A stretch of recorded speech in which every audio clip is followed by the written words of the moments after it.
Bulletin का आगाज़ करें और सबसे पहले आपको बताएं कि सरदार उस्मान बुज़दार के वज़ारत आला के दौर में सरकारी ऑफिसर्स की आनियाँ जारी रहीं, जबकि दूसरी जानिब आपको बताएं कि हमजा शहबाज की तीसरी दरख्वास्त पर फैसला महफूज कर लिया गया है। कुछ ही देर में फैसला सुना दिया जाएगा, जबकि हलफ बर्दारी की तकरीब के हवाले से उनकी जानिब से दरख्वास्त दायर की गई थी, जिसके ऊपर हाई कोर्ट की जानिब से फैसला महफूज कर लिया गया है। हमजा शहबाज की दरख्वास्त के ऊपर कुछ ही देर के बाद फैसला जो है वो सुना दिया जाएगा। मजीद तफसीलात जान लेते हैं। मलिक अशरफ हमारे साथ मौजूद हैं। जी मलिक अशरफ, आगाह कीजिएगा, कब तक फैसला सुना दिया जाएगा? लाहौर हाई कोर्ट के जस्टिस जवाद हसन की अदालत में हमजा शहबाज की जानिब से हलफबर्दारी के लिए दायर की गई दरख्वास्त पर आज समाअत हुई है, जिसके बाद अदालत ने फरीकैन का वकला का मौक़िफ़ सुनने के बाद 4 बजे के करीब ये फैसला महफूज किया था और कुछ देर बाद जस्टिस जवाद हसन हमजा शहबाज की हलफबर्दारी का मुख्तलिफ फैसला जो है वो सुनाएंगे। आज जब इस केस की समाअत का आगाज़ हुआ तो हमजा शहबाज के वकील अशतर उसाफ समेत दीगर अदालत में पेश हुए, और जबकि एडिशनल अटॉर्नी जनरल और पंजाब हुकूमत की जानिब से लॉ ऑफिसर्स अदालत में मौजूद थे।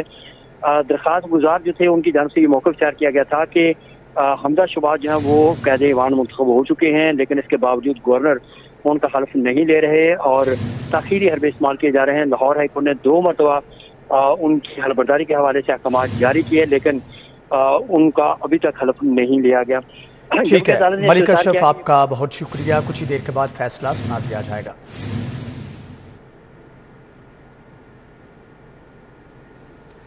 बुज़दार दौर में मुतअद्दिद अफसरान 6 माह से ज़ायद अपने ओहदों पर ना टिक पाए, जबकि चीफ सेक्रेटरीज IG पंजाब की भी आनियाँ और जानियाँ लगी रहीं। 3 साल में चीफ सेक्रेटरी पंजाब का IG 6 मरतबा तब्दील किया गया। एक ऑफिसर ऐसा भी है जो कभी तब्दील ना हुआ। राजा जहांगीर उस्मान बुज़दार के साथ साथ रहा। पंजाब में हाकमियत बुज़दार की, लेकिन सिक्का राजा जहांगीर का चलता था। बुज़दार हर फैसला राजा जहांगीर की मुशावरत से करते थे। तमाम तर सूरत हाल किस तरह से सूबे को चलाया जाता रहा, तफसीलात जान लेते हैं कैसर खोखर से। जी कैसर, आगाह कीजिएगा। जी बिल्कुल, राजा जहांगीर अनवर जो है वो डिप्टी वज़ीर आला के तौर पर पंजाब में जाना जाता था। इससे कबल वो शहबाज शरीफ का भी आंख का तारा था, लेकिन वो इतना खुशामद परस्त अफसर है कि उसने दोबारा फिर शहबाज शरीफ को छोड़कर जो है वो उस्मान बुज़दार का पल्ला पकड़ लिया और सेक्रेटरी इंफॉर्मेशन लग गया कैंप का, जबकि एडिशनल सेक्रेटरी ग्रेड 19 में होते हुए सेक्रेटरी का चार्ज उसने अपने पास रखा और डिप्टी वज़ीर आला के तौर पर पंजाब में काम करता रहा। अब उसने कलाबाजियां खानी शुरू कर दी हैं और अब वो हमजा शहबाज और शहबाज शरीफ से दोबारा राब्ते की कोशिश कर रहा है, लेकिन मुस्लिम लीग नून जो है उसे दांत नहीं डाल रही। इस हवाले से ये भी पता चला है कि उसने कोशिश किया है कि वो अब नून लीग की तरफ शामिल हो जाए दोबारा, फिर यानी कि नून लीग जो मुस्लिम लीग की नून लीग के अफसरान है उनके साथ अपना एका करने की कोशिश की है और उसने नबील अमान को भी हाथ में करने की कोशिश किया, लेकिन नबील अमान ने भी उसे को खास लिफ्ट नहीं कराई। लेकिन आजकल वो बड़ा परेशान फिर रहा है। लेकिन दूसरा जो अहम अफसर है इस हवाले से वो ताहर खुर्शीद है, जिसने वज़ीर आला के कहने पर और फराह खान के कहने पर पंजाब में ट्रांसफर पोस्टर की और जिस पर बड़े इल्जाम भी लगे और फराह खान पर कि फराह खान ने करोड़ों रुपए लेकर ECDC लगवाए, इस हवाले से फराह खान थी। तीसरा जो अफसर जिसने मजे लिए वो आमिर जान था, जो प्रिंसिपल सेक्रेटरी वज़ीर आला रहा, DC गुजरावाला रहा, सेक्रेटरी एनर्जी रहा, इसके साथ सेक्रेटरी हेल्थ रहा, लेकिन वज़ीर आला उस्मान बुज़दार की वो भी आंख का तारा था। जी ठीक है कैसर खोखर, आप हमारे साथ मौजूद रहिएगा। तमाम तर सूरत हाल पर बात करने के लिए सीनियर तजज़ियाकार नवीद चौधरी साहब हमारे साथ मौजूद हैं। सर, आपके वक्त का बहुत शुक्रिया। ये बताइएगा, होशरुबा इंकशाफात सामने आए हैं कि किस तरह से पाकिस्तान के सबसे बड़े सूबे को चलाया जाता रहा, किस तरह से एक डिप्टी वज़ीर आला पंजाब भी था और किस तरह से पंजाब के IG को 6 मरतबा तब्दील किया गया। इस सारी सूरत हाल के बारे में आपकी राय क्या है? जी मैं समझता हूँ कि कैसर खोखर साहब ने बहुत जामिया बात की है और ये हक़ाइक़ पर मबनी जो खबर है वो अपने नाज़रीन के सामने पेश की है।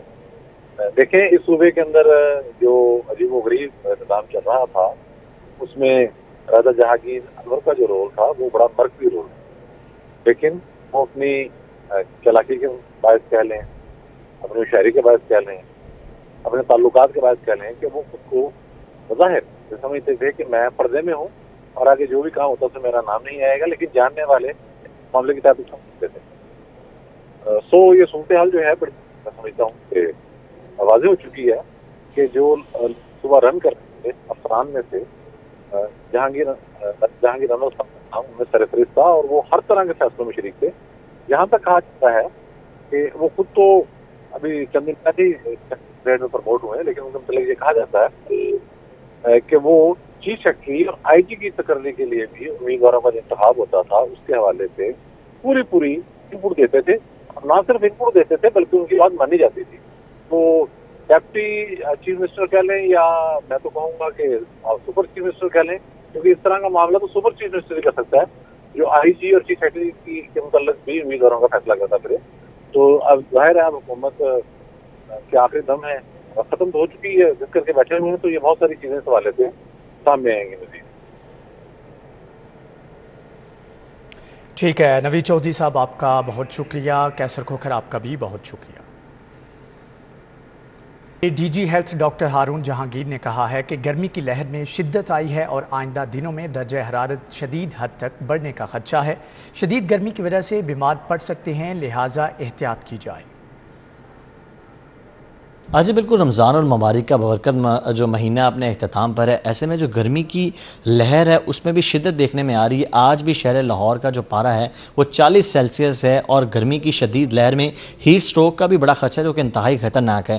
آج ہیٹ سٹروک کے موضوع پر بات کرنے کے لیے ہمارے ساتھ موجود ہیں D G health doctor Haroon Jahangir. Doctor صاحب بتائیے گا یہ جو ہیٹ سٹروک ہے کتنی خطرناک ہے، شہری سے کس طرح بچ سکتے ہیں اور اس کے لیے جو محکمہ صحت ہے کس طرح کے اقدامات اٹھا رہا ہے؟